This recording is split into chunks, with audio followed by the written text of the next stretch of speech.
Using prime factorization to find the least common multiple of two numbers.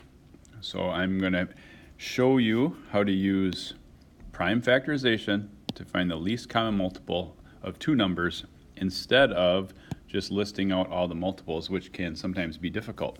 So we'll use the numbers 24 and 60. So the first thing you need to do is do the prime factorization of each number. So I'll do that. 2 and 12, circle the prime. 2 and 6, circle the prime. 2 and 3.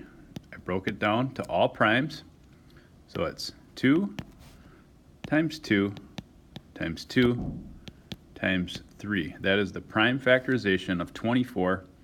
And note that we did not write it using exponents because it's better to write it out as just a string for me teaching you least common multiple. Okay, so let's do the prime factorization of 60. 2 times 30 is 60. 2 times 15 is 30. And 3 times 5 is 15. Those are all primes. I'll list that string out. So we have 2 times 2 times 3 times 5. So now we have two factor strings. And the rule for finding the least common multiple is different than the greatest common factor. Greatest common factor, remember, was just finding all the common ones. In this one, we have to make the shortest string that contains all the prime factors. Make the shortest string that contains all the prime factors. So I'm going to use a highlighter, and we will find the ones they share. So they both share a 2 times 2. So we can write 2 times 2. They both share a 3. So we can write 2 times 2 times 3. And we're left with a 2 and a 5.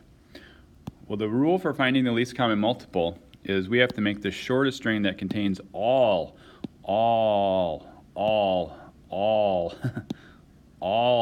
the prime factors. So we're not done. We also need to include up here in our string the 2 and the 5. Okay? So this 2 had to go up here and the 5. So then the last thing we do is we multiply the numbers. 2 times 2 is 4.